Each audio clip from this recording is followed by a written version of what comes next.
সুপ্রিয় শিক্ষার্থীরা আসসালামু আলাইকুম। আজকে আমরা জৈব পরিসংখ্যানের খুব গুরুত্বপূর্ণ একটি টপিকস নিয়ে আলোচনা করব। টপিকসটি হচ্ছে টি টেস্ট। এটার মাধ্যমে মূলত আমরা নিকট সম্পর্কিত দুইটি তথ্যের মধ্যে কম্পেয়ার করতে পারি যে তাদের মধ্যে তাৎপর্যপূর্ণ পার্থক্য আছে কিনা বা সম্পর্ক আছে কিনা সেই বিষয়টা, এটাকে আমরা টেস্ট অফ সিগনিফিকেন্স বলে থাকি। এইটার মাধ্যমে আমরা দুইটা তথ্যের মধ্যে মিল বা অমিল খুঁজে বের করতে পারি। এটা খুবই গুরুত্বপূর্ণ একটা পরীক্ষা এবং এটা বিভিন্ন পরিসংখ্যানের বিভিন্ন পরীক্ষায় আসে, এবং আমরা যদি এই মনোযোগ দিয়ে এই ভিডিওটা দেখি তাহলে বিষয়টা আমাদের কাছে অনেক ক্লিয়ার হবে, পরিষ্কার হবে। আর আমার চ্যানেলটি যদি সাবস্ক্রাইব না করা হয়ে থাকে তাহলে সাবস্ক্রাইব করে নেবেন, পাশাপাশি লাইক, কমেন্ট, শেয়ার প্রত্যাশা করছি। আমরা মূল আলোচনায় প্রবেশ করি। আমরা এখানে একটা টি টেস্টের গণিত বা সমস্যা দেখতে পাচ্ছি যে দৈব চয়নে বা র্যান্ডম স্যাম্পলিং যেটাকে বলা হয়ে থাকে, 10 জন মানুষের উচ্চতা পরিমাপ করে আমরা 10টা তথ্য বা এক্স ভ্যালু পাচ্ছি। এগুলো হচ্ছে 64, 65, 63, 70, 63, 67, 69, 68, 70 এবং 71 ইঞ্চি। ওই তথ্যের ভিত্তিতে সমগ্রকের বা ওই পপুলেশনের লোকদের গড় উচ্চতা 65 ইঞ্চি বলা যায় কিনা, এটাই আমরা টি টেস্টের মাধ্যমে বের করব। তো এখানে আমরা দুইটা ইনফরমেশন পাচ্ছি, এখানে 10 জন মানুষের উচ্চতা পাচ্ছি, প্লাস আমরা আরেকটা তথ্য এখানে ধরে নিয়েছি, সেটা হচ্ছে যে তাদের গড় উচ্চতা 65 ইঞ্চি। এখন এই দুইটা তথ্যের মধ্যে যে 10টা নমুনা তথ্যের সাথে আমাদের এই ধারণাটা 65 ইঞ্চি যে ধারণাটা, গড় ধারণাটা, এটা মিলে কিনা সে বিষয়টা যাচাই করাটাই হচ্ছে টি টেস্ট।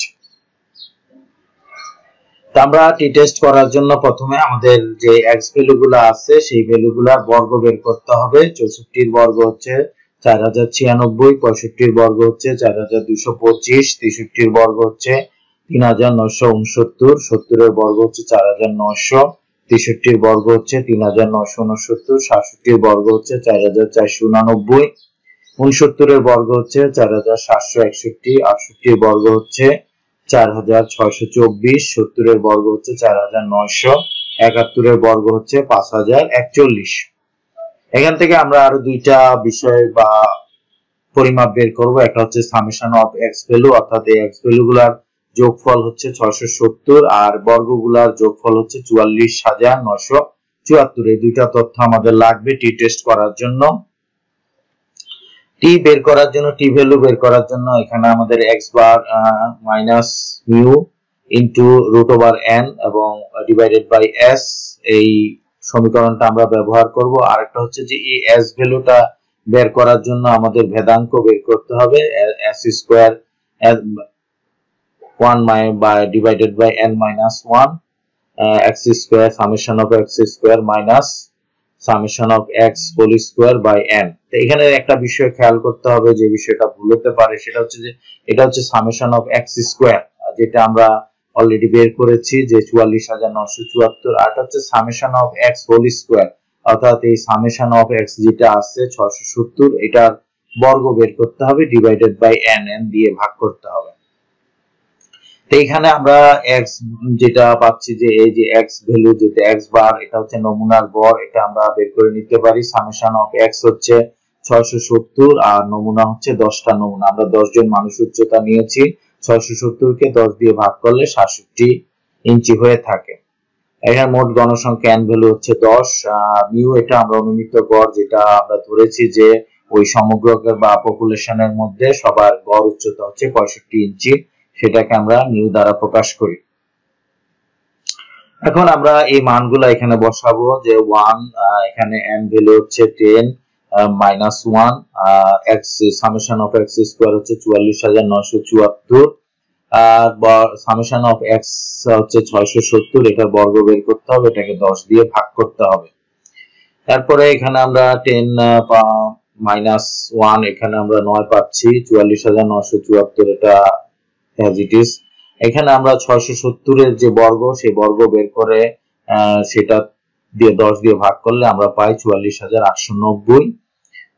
এরপরে আমরা এই যে 44974 থেকে 44890 বিয়োগ করলে এটা আমরা পাই 84, 84 কে 9 দিয়ে ভাগ করলে 9.33 আসতেছে। এটাকে আমরা যদি বর্গমূল করি, এটার বর্গমূল হচ্ছে 3.055, তাহলে আমরা এস ভ্যালু পেয়ে যাচ্ছি। তাহলে এস ভ্যালু পেলে সেটা আমাদের টি ভ্যালুটা বের করতে সুবিধা হবে। তো এইখানে আমরা জানি যে টি ভ্যালু যেটা আছে, আমরা এটা সমীকরণটা অলরেডি দেখেছি। এই সমীকরণের মধ্যে আমরা এক্স বার যেটা আছে, এক্স এর মান হচ্ছে 67, সেটা আমরা এখানে বসাই। আর নিউর মান হচ্ছে 65, অর্থাৎ আমরা অনুমিত গড় যেটা ধরেছি 65, √10, এটা হচ্ছে এন ভ্যালু, এন এর 10 এর বর্গমূল বের করতে হবে। আর নিচে হচ্ছে এস ভ্যালু আমরা যেটা পেলাম 3.055। এখন আমরা এখানে 67 থেকে 65 বিয়োগ করলে এখানে হয় 2, আর 10 এর বর্গমূল হচ্ছে 3.162, এটা দিয়ে গুণ করতে হবে। আর নিচে তো 3.055 থাকবে। এখন এই গুণফল হচ্ছে 6.324, আর নিচে এটা আছে, এটাকে উপরের অংশ উপরটা এবং নিচেটা এটা ভাগ করলে 2.070 টি ভ্যালু চলে আসছে আমাদের। এখন এই জিনিসটা, এই যে 2.070, এখানে আমাদের আরেকটা জিনিস বের করতে হবে, সেটা হচ্ছে ডিএফ, ডিগ্রিজ অফ ফ্রিডম। এটা হচ্ছে নমুনা কতটা ফ্রিকোয়েন্সি আছে, টোটাল ফ্রিকোয়েন্সি হচ্ছে 10, সেখান থেকে 1 বিয়োগ দিলে এটা আমাদের 9 আসে। তো 9 হচ্ছে আমাদের ডিগ্রিজ অফ ফ্রিডম। আর এই 9 স্বাধীনতা মাত্রা আমাদের 5%, যেটা আমরা সাধারণত 5% সংখ্যক মাত্রা যেটা আছে, সেখান থেকে আমরা টি টেবিল আছে, সেই টি টেবিল থেকে একটা মান পাবো, সেটা হচ্ছে 2.262।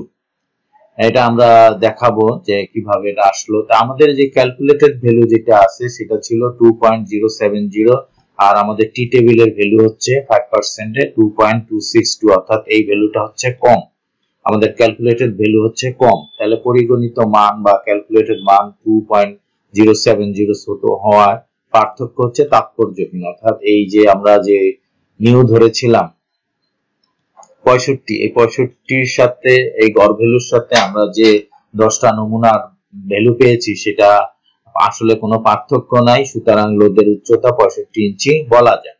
অর্থাৎ ক্যালকুলেটেড ভ্যালু যদি ছোট, আবার ক্যালকুলেটেড ভ্যালু যদি বড় হয়, তাহলে কিন্তু তাৎপর্যপূর্ণ পার্থক্য থাকবে। তো এখানে নাস্তিক কল্পনা গ্রহণযোগ্য। নাস্তিক কল্পনা মানে হচ্ছে যেটা, যে এদের মধ্যে তাৎপর্যহীন পার্থক্য থাকবে বা কোনো পার্থক্য থাকবে না, যে কোনো পার্থক্য নাই, এটা কি নাস্তিক কল্পনা বলা হয়ে থাকে।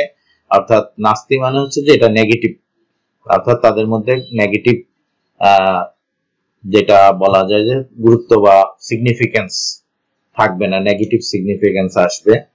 তো এইটাকে আমরা নাস্তি পরিকল্পনা বলে থাকি, নাস্তি কল্পনা বলে থাকি। তো এটা ক্যালকুলেটেড ভ্যালুটা যদি ছোট হয়, তাহলে নাস্তি কল্পনাটা গ্রহণযোগ্য হবে। আদারওয়াইজ ক্যালকুলেটেড ভ্যালু যদি বড় হয় আর টেবিল ভ্যালু যদি ছোট হয়, তাহলে সেখানে নাস্তিক কল্পনা গ্রহণযোগ্য হয় না, সেক্ষেত্রে তাৎপর্যপূর্ণ পার্থক্য থাকে। তা আমরা টি টেবিল থেকে কিভাবে এই ডিএফ দিয়ে এবং 5% আমরা বের করতে পারি সেটাও একটু দেখি। যে এখানে এটা হচ্ছে টি টেবিল, এই টি টেবিলের মধ্যে আমাদের ডিগ্রিজ অফ ফ্রিডম ছিল 9, এখানে যে ভ্যালুগুলো দেওয়া আছে ভ্যালুগুলো হচ্ছে ডিগ্রিজ অফ ফ্রিডম, আর এই পাশে যেগুলো দেওয়া আছে এগুলো হচ্ছে পার্সেন্টেজ। এখানে আমরা যেটাকে 1%, 0.5, এটা হচ্ছে এখানে 0.50, 0.40, এইভাবে এটা হচ্ছে 5%, এটা 10%, এটা 20%, এইভাবে। তো আমরা সাধারণত 5% দিয়ে টি ভ্যালু বের করি এবং এখান দিয়ে আমাদের নিচে নামতে হবে এবং এই ডিগ্রিজ অফ ফ্রিডম থেকে আসতে হবে। এখানে আমরা যে ভ্যালুটা পাচ্ছি 2.262, এটাই হচ্ছে 9 স্বাধীনতা মাত্রা বা ডিগ্রিজ অফ ফ্রিডম, এবং 5% এই ভ্যালুটা কত আসতেছে সেটা আমরা এখানে দেখতে পাচ্ছি আর কি, যে 2.262। এইটা দিয়ে আমাদের টি টেবিল থেকে মান বের করতে হবে যে টি টেবিল ভ্যালুটা কত হবে 9 মাত্রায়, 9 ডিগ্রিজ অফ ফ্রিডমে। এইভাবে মূলত আমরা টি টেস্ট করে থাকি। আশা করি বিষয়টা বোঝা গেছে যে কিভাবে আমরা টি টেবিল থেকে টি টেবিল ভ্যালু বের করতে হবে পারবো, সেই বিষয়টাও দেখেছি। আবার কিভাবে আমরা টি টেস্টের অঙ্কের মাধ্যমে টি ভ্যালু বের করতে পারি সেটাও আমরা দেখেছি, যে টেবিল ভ্যালুর সাথে ক্যালকুলেটেড ভ্যালুর তারতম্য কিরকম। Thanks for watching my video. Like and comment.